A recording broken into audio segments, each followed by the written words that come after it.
Hey everyone, welcome back to Corporate Decoder, the place where we take a microscope to the hidden secrets inside company reports. Today we are diving into VIAVI Solutions Incorporated S2025 Proxy statement, and let me tell you, it contains some juicy details about how they plan to steer the ship for the upcoming year, and maybe how they've been doing that. So this isn't just a boring company update, this is a roadmap of sorts, approved by the board, showing us where they've been and where they're headed, especially with their executive pay and company strategy. We will look through the numbers that really matter to see if VIAVI Incorporated is really on track for growth or just spinning its wheels. First off, they are asking stockholders to approve the election of new directors. Looks like they have 9 nominees for the board, each serving a 1-year term.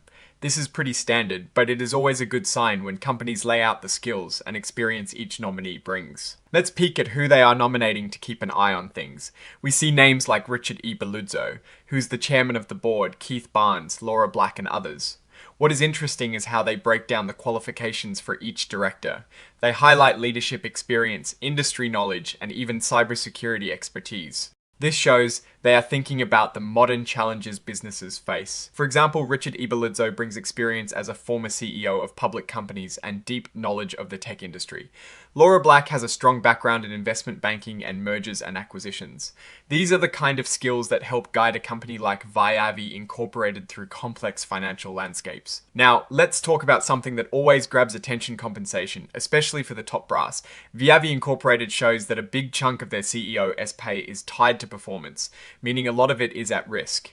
This is a good sign, showing their pay plan aims to align with how the company actually performs. They mention that 63% of the CEO's target compensation is performance-based and 92% is at risk.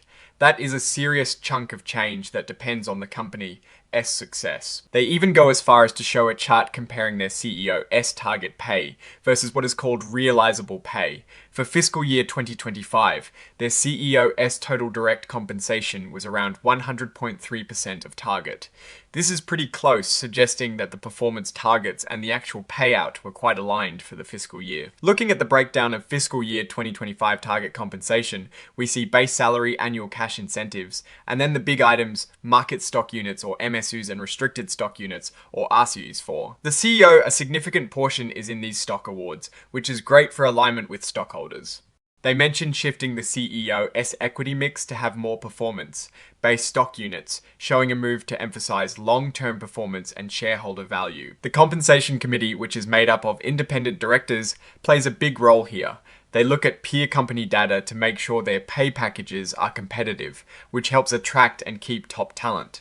They also make sure there is internal pay equity, meaning fairness within the executive team. They even provide a list of their peer companies. Companies like Sienna Incorporated, Extreme Networks Incorporated, and F5 Incorporated are on there. This gives us a good idea of the tough competition VIAVI Incorporated is up against for talent and market share. Let's shift gears to the financials. For fiscal year 2025, VIAVI Incorporated saw a return to growth. Net revenues were up 8.4% year over year, reaching $1.08 billion. That is a solid jump, especially considering they mention a return to growth after navigating challenging times. Their earnings also improved significantly. Total consolidated non-GAAP earnings per share increased a massive 225.0% year over year to $0.15, and non-GAAP earnings per share went up 42.4% to $0.47. These are impressive gains, showing that their strategy to diversify into areas like data centers and aerospace is paying off. Now, for those who keep an eye on stock dilution, they report a gross burn rate of about 2.3% for fiscal year 2025. This is the rate at which they issue new shares for things like stock options and awards. A burn rate below 2% is often seen as moderate. Their 3-year average is around 1.8%, which suggests they are managing dilution reasonably well while still using stock as a retention and incentive tool. Let's touch briefly on how they compensate their board of directors. It looks like they heavily lean on equity awards for directors, with a focus on aligning director interests with stockholders. They have stock ownership guidelines requiring directors to hold stock equivalent to 3 times their annual retainer. This is a good practice to ensure they are invested in the company's long-term success. They are also asking stockholders to ratify PricewaterhouseCoopers LLP as their independent auditors for fiscal year 2026. This is pretty standard procedure, and the audit committee states they reviewed the quality, knowledge, and independence of PricewaterhouseCoopers LLP and found them satisfactory. In terms of fees for fiscal 2025, audit fees were around $3.6 million, with tax fees at $275,000 and other fees at a modest $4,500. These numbers seem reasonable for a company of their size, and importantly, the audit committee approves all these services to maintain auditor independence. A significant part of this filing is the request to approve an amendment and restatement of their 2003 equity incentive plan. They are asking to increase the number of shares available for issuance by 10.5 million. The reason given is to meet future needs, especially with recent and pending acquisitions like Inertial Labs Incorporated and the Spirent Communications PLC businesses.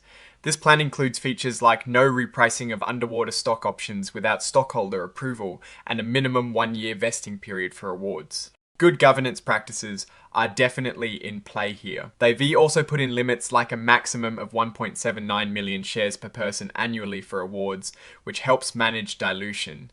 This is really important because while stock awards are great for attracting and retaining talent, excessive dilution can hurt existing shareholders.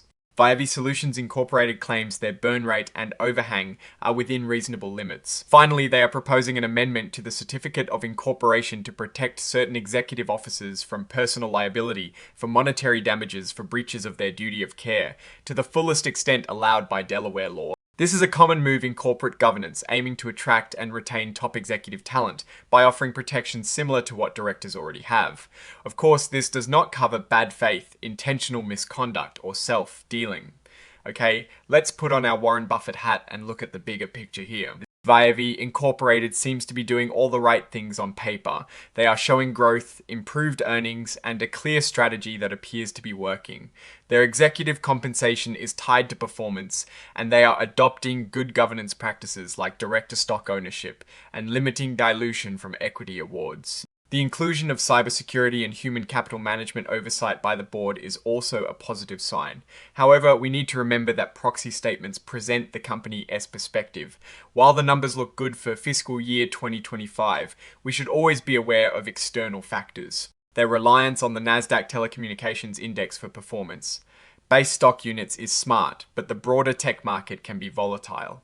The proposed officer exculpation provision, while common, is always something to watch, as it shifts some risk away from executives. In summary, VIAVI Incorporated presents a picture of a company navigating growth effectively, with a compensation strategy that seems aligned with shareholder interests and solid governance principles. The financial upturn in fiscal year 2025 is certainly a highlight. What is your take on these numbers and what they signal for VIAVI Incorporated's future? Drop your thoughts in the comments below. If this deconstruction was helpful, hitting that like button genuinely supports the channel, and make sure you are subscribed for more deep dives into corporate filings like this. Also, don't forget to join our Discord community linked in the description for more discussions. Thanks for watching, and I'll see you in the next video.